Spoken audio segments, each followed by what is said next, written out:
കൃഷ്ണായ വാസുദേവായ ഹരയേ പരമാത്മനെ പ്രണതക്ലേശനാശായ ഗോവിന്ദായ നമോ നമഃ.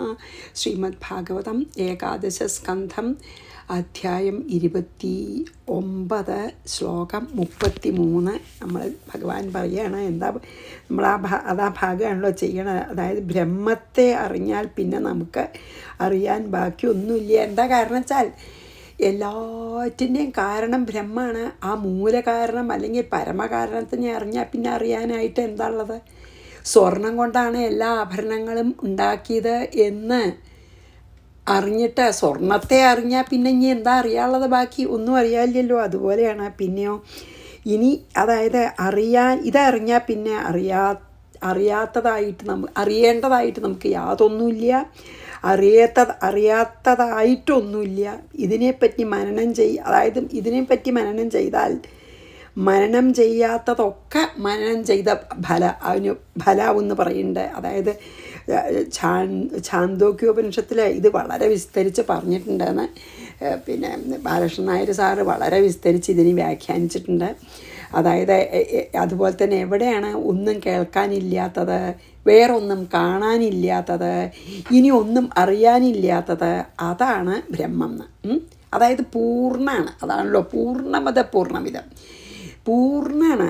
അപ്പം ഇനി ഒന്നുമില്ല ഇതിലധികം. എന്നാൽ ബാക്കിയുള്ള കാര്യങ്ങളൊക്കെ നമുക്ക് ലഭിച്ചാലും നമ്മുടെ എഫർട്ട് കൊണ്ടൊക്കെ അതൊന്നും അനശ്വരമല്ല. അതുമാത്രമല്ല, ഈ ഒരു ബ്രഹ്മാനുഭവത്തിനോട് കമ്പയർ ചെയ്താൽ ബാക്കി നമുക്ക് അണിമാതി സിദ്ധികളെ കൊണ്ടൊക്കെ ലഭിക്കുന്ന ഒരു തരത്തിലുള്ള സന്തോഷവും നമുക്കിതിനോട് താരതമ്യം ചെയ്യാൻ തന്നെ പറ്റില്ല. അത്ര 10 മടങ്ങ് എത്രയോ കോടി അധികം ഉള്ളൊരു നിത്യ ആനന്ദമാണ്. അപ്പം ഇത് ലഭിച്ചവർക്ക് പിന്നെ വേറെ ഒന്നിനോടും ഒരു ആസക്തി ഉണ്ടാവില്ല. വിഷയസുഖങ്ങളോ ഇന്ദ്രിയ സുഖങ്ങളോ ഈ ലോകത്തിലും പരലോകത്തിലും നമ്മൾ പറയുന്ന ഏത് തരത്തിലുള്ള സുഖാനുഭവങ്ങളും ഇവരെ സംബന്ധിച്ചിടത്തോളം നിസ്സാരാണ്. കാരണം അത്ര നിത്യ സത്യം ആനന്ദമാണ് ആ ബ്രഹ്മാനുഭവി.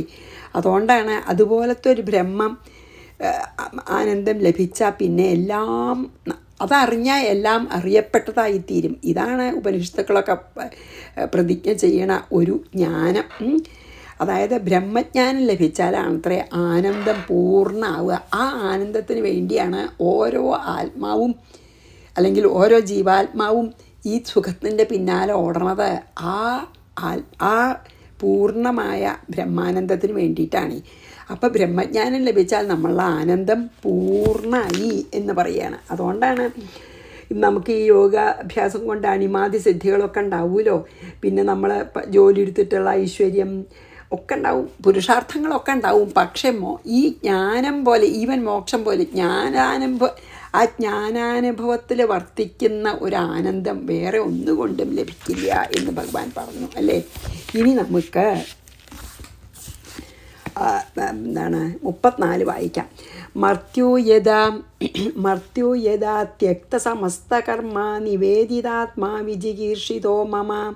വിജിഗീർഷിതോ മേ തദാമൃതത്വം പ്രതിപദ്യമാനോ മയാത്മഭൂയായ ച കൽപ്പതേ വൈ.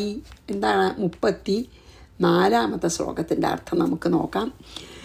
മർത്യ മനുഷ്യൻ യഥാ എപ്പോൾ ത്യക്തസമസ്ത കർമ്മ എല്ലാ കർമ്മങ്ങളെയും ത്യജിച്ച് അല്ലെങ്കിൽ വിട്ടിട്ട് നിഷ്കർമ്മ്യാവും അല്ലെങ്കിൽ ഒരു കർമ്മവും ചെയ്യാതിരിക്കുക എന്നർത്ഥം. ആത്മാവിനെ എനിക്ക് അർപ്പണം ചെയ്യുന്നുവോ തന്നെ നിഷ്കർമ്മാവണം. നമ്മൾ ഫോഴ്സ് ചെയ്തിട്ടല്ല, ഇങ്ങനെ ജ്ഞാനത്തിൽ വർത്തിച്ചിട്ട് ഇനി ഒന്നും ചെയ്യേണ്ടതായിട്ടില്ല, അറിയേണ്ടതായിട്ടില്ല, അനുഭവിക്കേണ്ടതായിട്ടില്ല എന്ന് ബോധ്യം വന്നിട്ട് ചെയ്യാതിരിക്കുകയാണ് നിഷ്കാമം.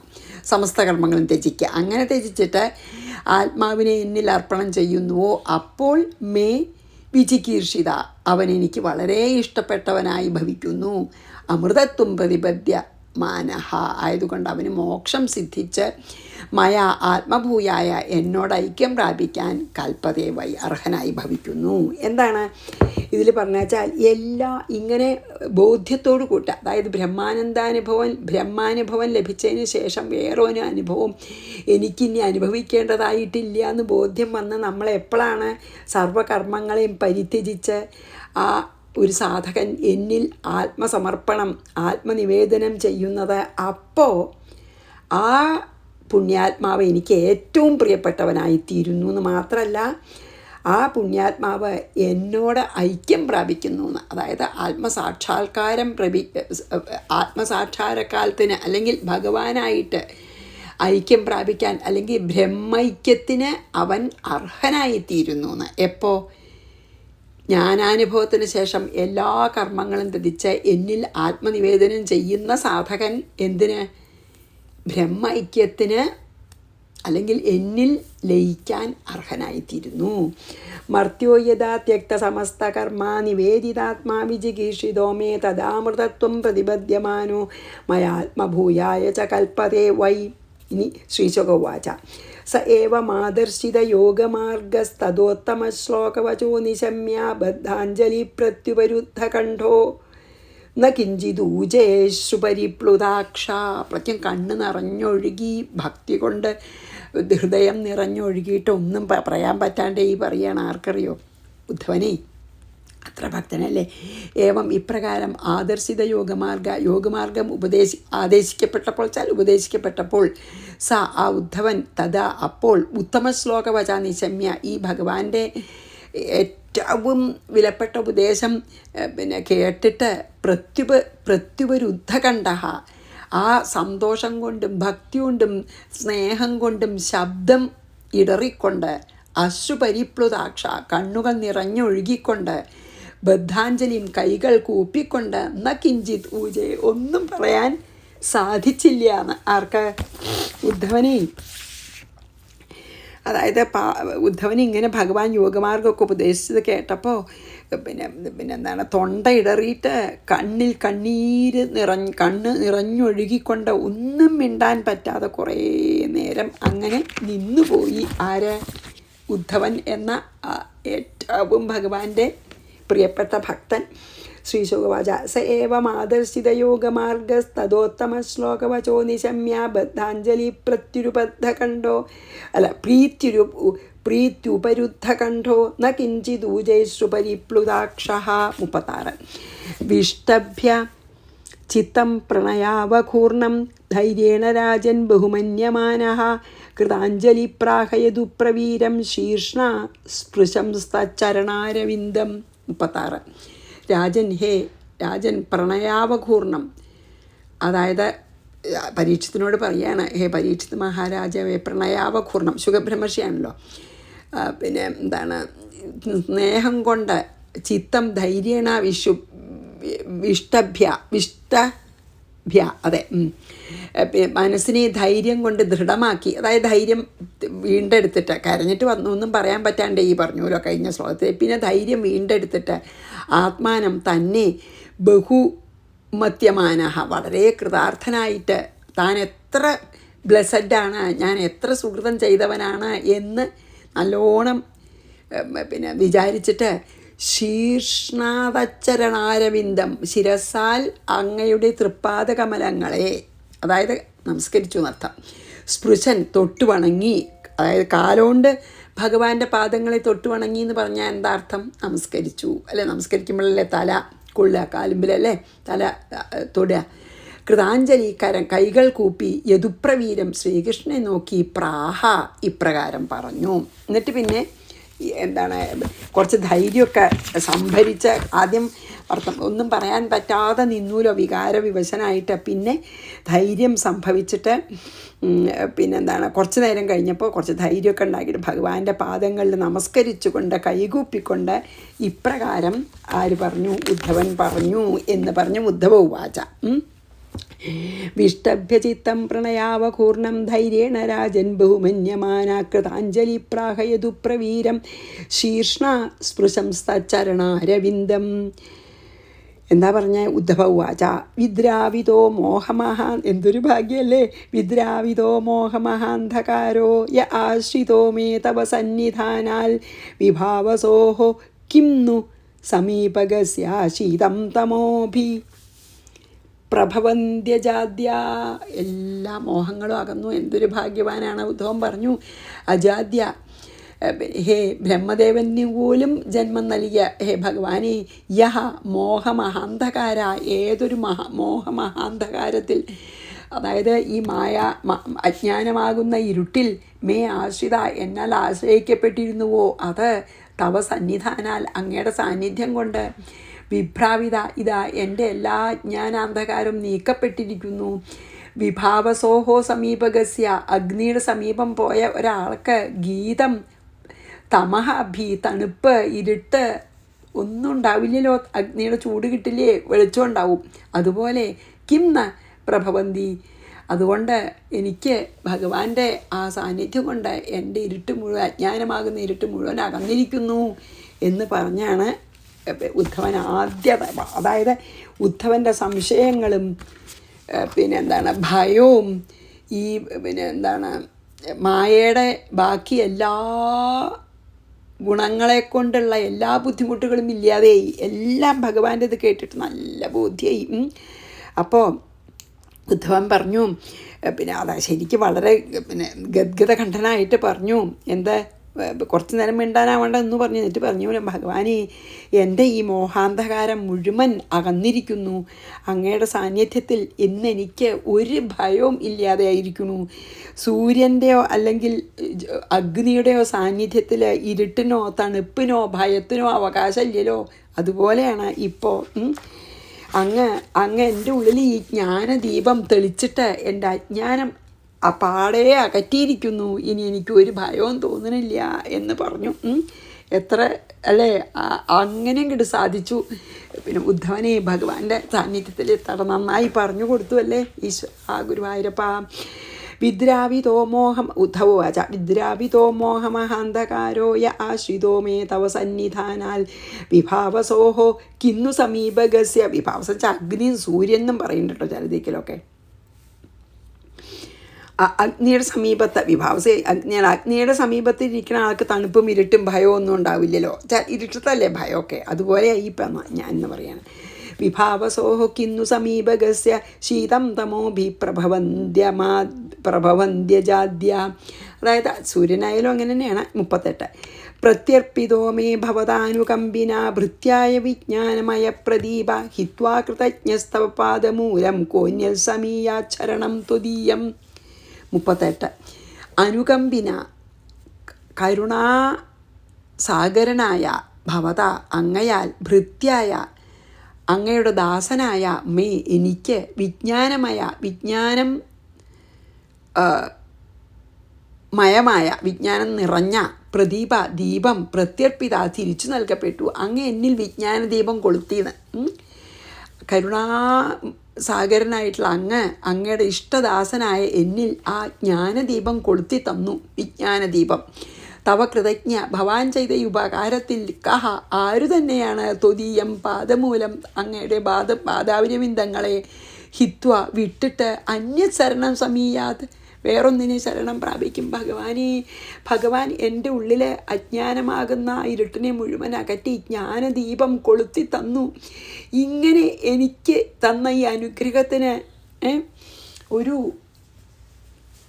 ഇങ്ങനെ എനിക്ക്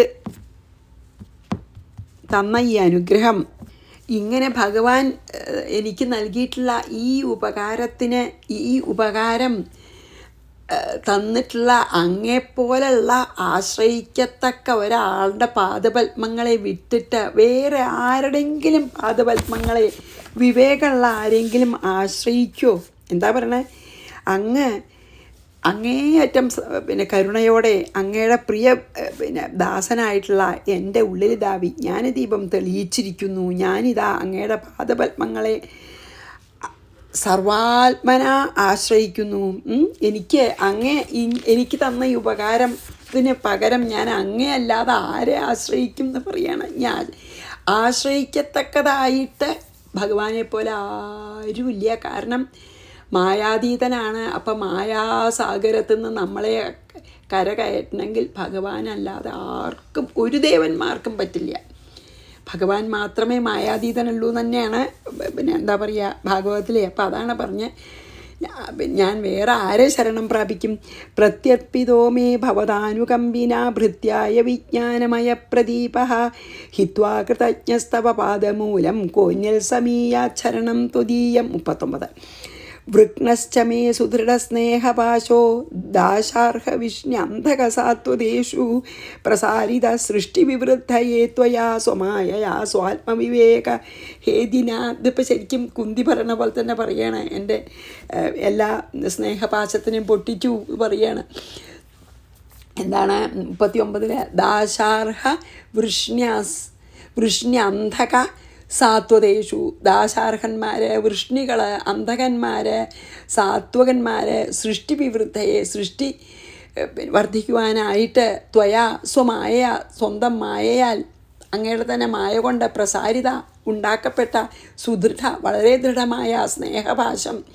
അതായത് സ്നേഹമില്ലെങ്കിൽ സൃഷ്ടി വർദ്ധിക്കില്ലല്ലോ. ഒരച്ഛനും അമ്മയ്ക്കും മക്കളെ സ്നേഹമില്ലെങ്കിൽ അവരെ നോക്കില്ല, അതിൻ്റെ അപ്പുറത്തെ തലമുറ ഉണ്ടാവില്ല. അപ്പോൾ ഈ സൃഷ്ടി വർദ്ധിക്കണമെങ്കിൽ ഈ സ്നേഹപാശം കൊണ്ട് കെട്ടുന്നെ വേണം. അതിനാണ് ഭഗവാൻ എല്ലാവരെയും സ്നേഹപാശം കൊണ്ട് കെട്ടണത്. ഇപ്പോൾ ഉദ്ധവൻ എന്താ പറഞ്ഞാൽ വെച്ചാൽ ഇങ്ങനെ ദാശാർഹന്മാരും വൃഷ്ണികളും അന്ധകരെയൊക്കെ സൃഷ്ടി വർദ്ധിക്കാനായിട്ട് അങ്ങ് ഈ സ്നേഹപാശം കൊണ്ട് കൂട്ടിക്കെട്ടിയില്ലേ.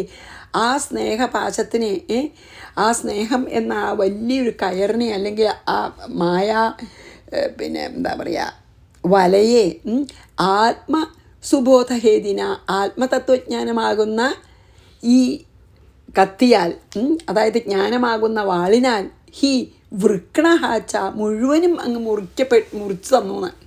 എൻ്റെ ഈ സ്നേഹപാശത്തിനെയൊക്കെ അങ്ങ് ആ ജ്ഞാനമാകുന്ന വാളുകൊണ്ട് മുറിച്ച് തന്നു എന്നാണ് പറയണത്. എന്താ പറയണത്? ഞാനിതാ എല്ലാവരോടുള്ള, അതായത് ദാശാർഹന്മാരോടും വൃഷ്ണികളോടും അന്ധകരോടും എൻ്റെ സ്വന്തം കുടുംബത്തിലത്തെ എല്ലാവരോടുള്ള എൻ്റെ സംഘം ഇതാ എല്ലാം അങ്ങയുടെ ഈ ജ്ഞാനമാവുന്ന വാളുകൊണ്ട് ഇതാ ഛേദിക്കപ്പെട്ടിരിക്കുന്നു, എന്നെ മായ വിട്ടുമാറിയിരിക്കുന്നു എന്നാണ് പറയണത്. എന്താ അല്ലേ ഭാഗ്യമല്ലേ, ആലോചിച്ച് നോക്കൂ. ഇപ്പോൾ അതായത് പണ്ട് യോഗമായ കൊണ്ട് ഈ സൃഷ്ടി വർദ്ധിപ്പിക്കാൻ വേണ്ടിയിട്ട് എല്ലാവരിലും ഈ സ്നേഹപാശം അങ്ങ് കെട്ടിയിട്ടു.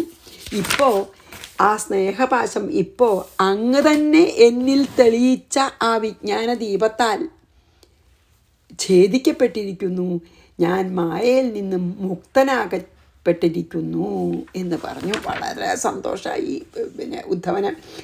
വൃക്ണസ്, അതായത് ഇത്രയും ഇതങ്ങട് മുഴുവനും പറഞ്ഞു കഴിഞ്ഞപ്പോൾ ശരിക്കും ആ പിന്നെ എന്താണ് വൈരാഗ്യം പൂർണ്ണമായിട്ട് വന്നു. ആർക്ക്? ഉദ്ധവനെ പൂർണ്ണ വൈരാഗ്യം ലഭിച്ചു.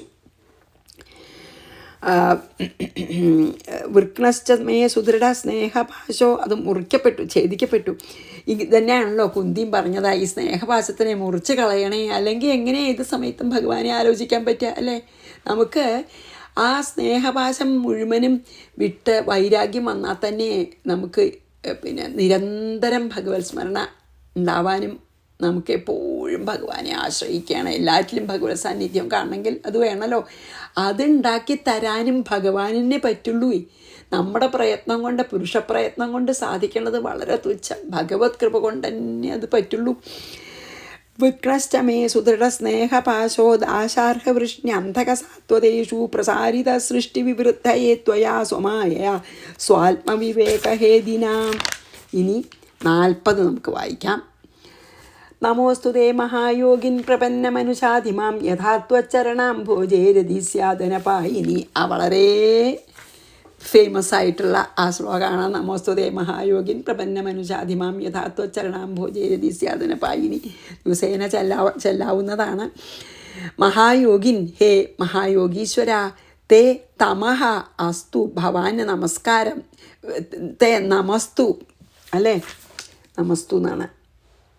നമോസ്തു തേ നമഃ തു, അതായത് അങ്ങയെ നമസ്കരിക്കുന്നു എന്നാണ്. നമോസ്തു തേ ത്വച്ചരണാംഭോജെ, ഭവാന്റെ തൃപ്പാദ കമലങ്ങളിൽ അനപായിനി, എന്നും നശിക്കാത്താന്ന്, എന്നും ഒരു കോട്ടവും വരാത്ത രതി ഭക്തി യഥാസ്യാത്, എങ്ങനെയായാലാണ് ഉണ്ടാകുമാ അങ്ങനെ പ്രപന്നം, അങ്ങനെ അങ്ങയിൽ ശരണാഗതി അടഞ്ഞ എനിക്ക് അനുഷാധി ഉണ്ടാക്കി തന്നാലും അല്ലെങ്കിൽ എനിക്ക് നൽകിയാലും. എന്താണ് പറയണതറിയോ?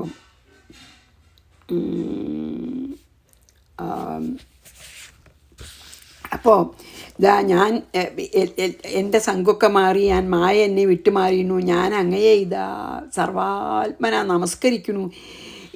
എനിക്ക് അതായത് എങ്ങനെയായാലാണ് എനിക്ക് നിരന്തരം ഭഗവത് സ്മരണ ഉണ്ടാവുക, അത്തരത്തിൽ എന്നെ അനുഗ്രഹിക്കൂ എന്നാണ് പറഞ്ഞത്. അതാണ് എങ്ങനെയായാലാണ്, ജന്മജന്മാന്തരങ്ങളുണ്ടെങ്കിൽ പോലും എങ്ങനെയായാലാണ് എനിക്ക് ത്വച്ചരണാംഭോജേ രതി ഉണ്ടാവുക, അങ്ങയുടെ പാദകമലങ്ങളിൽ രതി എങ്ങനെയായാലാണ് ഉണ്ടാവുക, അപ്രകാരം എന്നെ അനുഗ്രഹിക്കൂ എന്നാണ് പറയുന്നത്. അത് ശരിയല്ലേ? അത് മാത്രമല്ലേ പറയണ്ടൂ. അതായത് പിന്നെ യോഗേശ്വര അങ്ങയ്ക്ക് നമസ്കാരം എന്ന് പറഞ്ഞിട്ട് പിന്നെ പറഞ്ഞു, ഞാൻ അവിടുത്തെ പാദപത്മങ്ങളിൽ ഇതാ ശരണാഗതി അടഞ്ഞിരിക്കുന്നു. അങ്ങനെ ശരണാഗതി അടയിരിക്കുന്ന എന്നിൽ അചഞ്ചലമായ ഭക്തി, എപ്പോഴും നിരന്തരം അങ്ങയിൽ അചഞ്ചലമായ ഭക്തി ഉണ്ടാകുന്നത് എപ്രകാരമാണ് വെച്ചാൽ അങ്ങനെ എന്നെ അനുഗ്രഹിച്ചാലും എന്ന് വളരെ വിശേഷപ്പെട്ടൊരു ശ്ലോകമാണ്. നമുക്ക് ദിവസേന ചെല്ലാനും പ്രാർത്ഥിക്കാനും. ഇനി നമുക്ക് ഭഗവാൻ ഉവാച ഇണഞ്ഞിട്ടോ. ഭഗവാൻ ഉവാച അത് അനവധി ശ്ലോകം ഒന്നിച്ചാണ്. എന്താ അറിയോ? 41, 42, 43, 44. അപ്പോൾ നോക്കാം, ഓരോന്നായിട്ട് ചെയ്യാൻ പറ്റുമോ നോക്കാം. ഒന്നിച്ച് ചെയ്യാണ് വേണ്ടത്, എന്നാലേ ശരിയാവുള്ളൂ. ഭഗവാൻ എന്താണ് ഞാൻ പറഞ്ഞില്ലേ, ഇനി ഇതിനെ തന്നെ ചിന്തിച്ച് പിന്നെ പറ്റും തോന്നുന്നുണ്ട് നമുക്ക് ചെല്ലാം. ശ്രീ ഭഗവാൻ ഉവാച. കാരണം തത്വം എന്നല്ല, ഭഗവാൻ ഇതിനെ ചിന്തിച്ച് പൊക്കോളൂ, എന്നിട്ട് എന്നെ തന്നെ ഉദ്ധവൻ എന്നെ തന്നെ പ്രാപിക്കും. അതായത് ഈ ദേഹം പിന്നെ ത്യജിച്ച് കഴിഞ്ഞാൽ എന്നെ തന്നെ പ്രാപിക്കുന്ന അനുഗ്രഹിക്കുകയാണ്. ശ്രീ ഭഗവാൻ വാച. ഗച്ഛോദ്ധവ മയാദിഷ്ടോ ബദര്യാഖ്യം മമാശമം. ഉദ്ധവ പോയാലും എവിടേക്ക്? ഈ എൻ്റെ ഉപദേശമൊക്കെ കേട്ടതിന് ശേഷം ബദര്യാഖ്യം മമാശ്രമം, എൻ്റെ ബദരിയിലുള്ള എൻ്റെ ആശ്രമത്തിലേക്ക് പൊക്കോളൂ എന്ന്.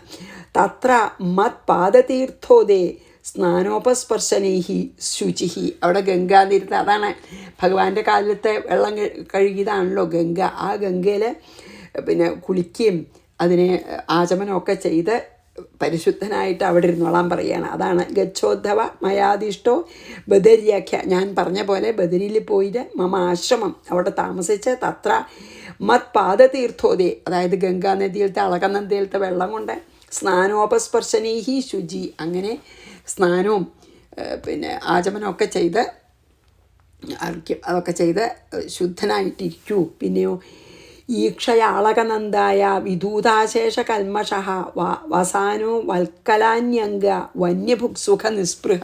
അതും പറയണ്ട. എന്താ പറയണ അറിയോ? ആദ്യം പറഞ്ഞു ഞാൻ പറഞ്ഞ പോലെ ബദരിയിൽ പോയി എൻ്റെ ആശ്രമത്തിൽ ചെന്ന് അവിടെ പിന്നെ എന്താണ് അളകനന്ദയെ എന്നിട്ട് പിന്നെ പറയുകയാണ് അളകനന്ദ.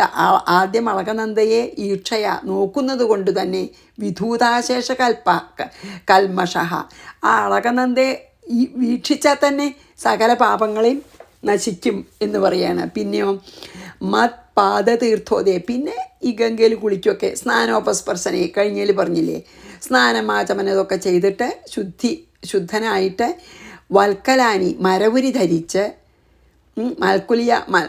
വൽക്കലാനി വസാനോ മരവുരിയാകുന്ന വസ്ത്രം ധരിച്ച് വന്യഭുക്ക് വനപ്രദേശങ്ങളിൽ കിട്ടുന്ന ഫലം കിഴങ്ങ് മാത്രം ഭക്ഷിച്ച് സുഖനിസ്പൃഹ, അതായത് ഒരു സുഖത്തിലും ആഗ്രഹമില്ലാതെ, അതായത് അവിടെ ചെന്ന് അളകനന്ദയെ നോക്കിയാൽ തന്നെ പാപം പോകുമെന്ന് പറഞ്ഞു. എന്നിട്ട് പറഞ്ഞു കാട്ടുന്ന എന്താ കിട്ടുന്ന ഫലമൂലാദികൾ അത് മാത്രം ഭക്ഷിച്ച് പിന്നെന്താണ് ഒരു സുഖങ്ങളിലും ആഗ്രഹമില്ലാതെ അവിടെ ജീവിക്കൂ. പിന്നെയോ തിദിക്ഷുർദ്വന്ദ്വമാത്രാണം സുശീല സംയതേന്ദ്രിയ ശാന്ത സമാഹിതധിയ ജ്ഞാനവിജ്ഞാന സംയുത.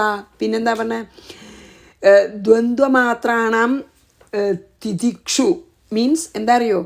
ഈ ശീതം ഉഷ്ണം ഇങ്ങനെ ദ്വന്ദ്വങ്ങളെയൊക്കെ സഹിച്ചുകൊണ്ട് പരാതിയില്ലാതെ വിപരീതമായിട്ടുള്ള അനുഭവങ്ങളെ അനുകൂലമായിട്ടുള്ള അനുഭവങ്ങളെയും പരാതിയില്ലാതെ സഹിച്ച്, അതാണ് ദ്വന്ദ്വമാത്രാണം തിദിക്ഷു. തിദിക്ഷ പറഞ്ഞാൽ അതാണല്ലോ പ്രതികൂല അനുഭവങ്ങളെ അനുകൂല അനുഭവങ്ങളെ ഒരുപോലെ എതിരിടുന്നതാണ് തിദിക്ഷ. അങ്ങനെ തിദിക്ഷ അഭ്യസിച്ച് സുശീല നല്ല ശീലത്തോടു കൂടിയവനും പിന്നെയോ സംയതേന്ദ്രിയ ഇന്ദ്രിയങ്ങളെ അടക്കം ചെയ്തവനും ശാന്തനും ആയിട്ട് സമാഹിതധിയ ഏകാഗ്രചിത്തനായിട്ട് ജ്ഞാനവിജ്ഞാന സംയുത ജ്ഞാനവും വിജ്ഞാനത്തോടു കൂടിയവനായിട്ട് ഇരിക്കൂ എന്നാണ് പറഞ്ഞത്. അതായത് ഇതിലതാണ് പറഞ്ഞത്, തിദിക്ഷ വേണം.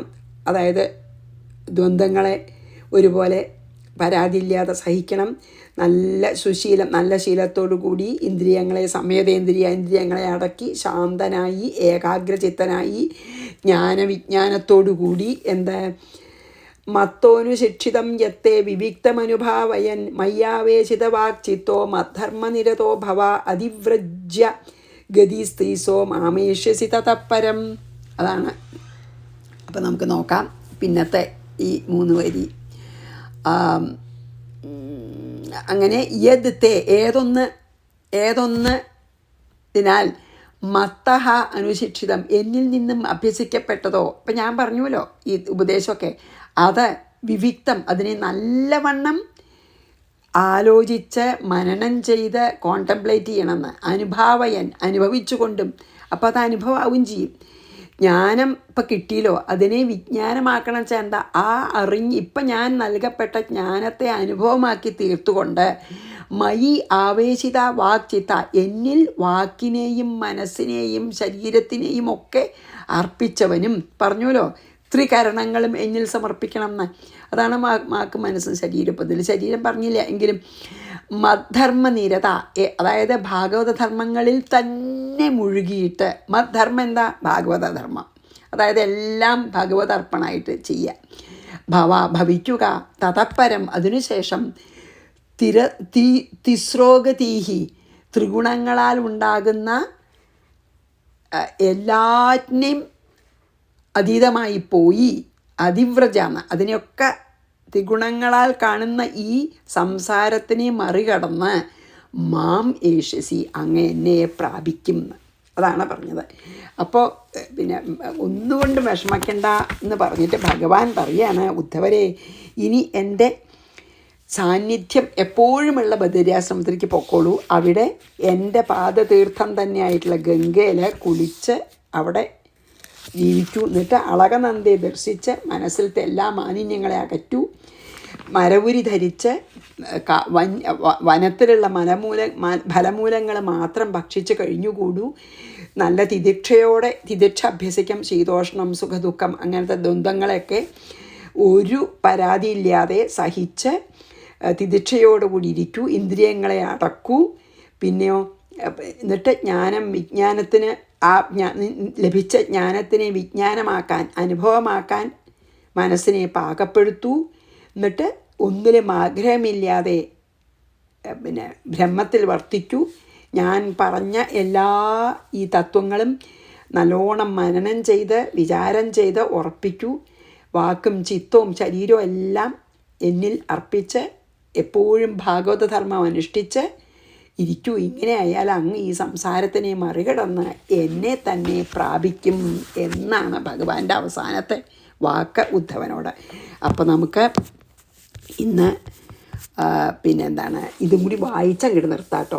ശ്രീ ഭഗവാൻ ഉവാച ഗച്ഛോദ്ധവ മയാദിഷ്ടോ ബദര്യാഖ്യം മമാശമം തത്ര മത്പാദതീർത്ഥോദേ സ്നാനോപസ്പർശനൈഃ ശുചി ഈക്ഷയാളകനന്ദായ വിധൂതാശേഷകൽമഷാവസാനോ വൽക്കലാന്യംഗ വന്യഭുക്സുഖനിസ്പൃഹ തിതിക്ഷുർദ്വന്ദ്വമാത്രാണം സുശീല സംയതേന്ദ്രിയ ശാന്ത സമാഹിതധിയ ജ്ഞാനവിജ്ഞാന സംയുത മത്തോനുശിക്ഷിതം യത്തെ വിവിക്തമനുഭാവയൻ മയ്യാവേശിതവാക്ചിത്തോ മദ്ധർമ്മനിരതോ ഭവ അതിവ്രജ്യ ഗതിസ്തീസ്രോ മാമേഷ്യസി തതപ്പരം എന്നെ തന്നെ പ്രാപിക്കും എന്ന് പറഞ്ഞ് അനുഗ്രഹിച്ചു ഭഗവാൻ. അവിടെ നമുക്കിന്ന് ഒരു സന്ദർഭത്തെ നമുക്ക് നിർത്താം. ഭഗവാൻ നമ്മളെയും ഉദ്ധവനെ അനുഗ്രഹിച്ച പോലെ നമുക്കും ഈ ജ്ഞാനാനുഭവം ഉണ്ടാവാൻ എപ്പോഴെങ്കിലും അനുഗ്രഹം വർഷിക്കണേ എന്ന് പ്രാർത്ഥിച്ച് നമുക്ക് ഇന്നും ഇവിടെ നിർത്താം. ശ്രീകൃഷ്ണാർപ്പണമസ്തു. സർവത്ര ഗോവിന്ദനാമ സങ്കീർത്തനം.